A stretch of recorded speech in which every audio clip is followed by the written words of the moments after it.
Culturally responsive teaching is a pedagogy that recognizes the importance of infusing the students' cultural references in all of their learning.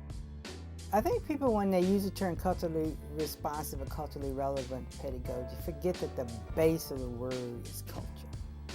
So culture has to do with worldviews, beliefs, language. It has to do with values. Culture, to me, at its essence, are the things that, those filters that help us as human beings make sense out of the most ordinary things. Culture can be grouped into two different kind of categories.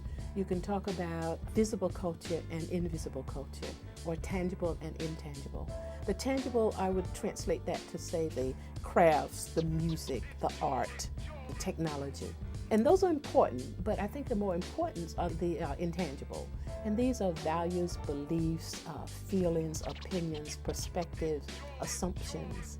So culturally relevant pedagogy, one of the primary premises is that teachers take students' everyday lived cultural experiences and make the appropriate linkages between what the students know and do and understand, and come up with examples, comparisons, and contrasts.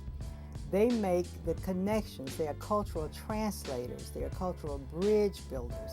I think when we talk about culturally responsive pedagogy, we have to remember that students approach learning not as cultural blank slates.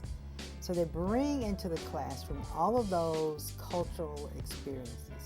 And so it is very compatible with what we know about good teaching. Culturally responsive pedagogy builds on students' prior knowledge. And in this case, we're talking about prior cultural knowledge, making connections between what is known and what is to be taught and understood. So part of the argument of culturally responsive teaching is the dilemma has been an incompatibility between the cultural filters that have been used to send instructional messages to students that's coming from the school frame of reference, and when kids from different ethnic backgrounds are trying to learn that, they are trying to receive what we send from school through another set of cultural filters. And if they don't match, then nothing's happening.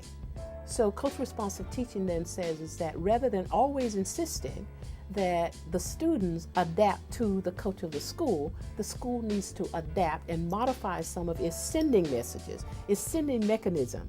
We have to have authentic conversations with our young folks. We have to make sure that our students are turning out into our spaces of cultural development every single day. We have to redefine the idea of what it means to be an educator if we truly want to be culturally responsive in our educational process. Issues of diversity are always present in our lives, whether they're individual lives or cultural lives or action lives, whatever the actions happen to be.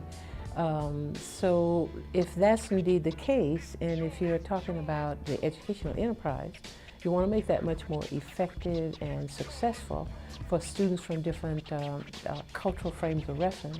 And if it is indeed true that the education process is a cultural process too, so that then makes it it's incumbent then for educators at all levels, whether it's elementary, secondary, higher ed, to include cultural responsiveness so that we can, if you will, nuance our curriculum, our instruction, how we interact with students in such a way that we are sensitive to their cultural frames of references.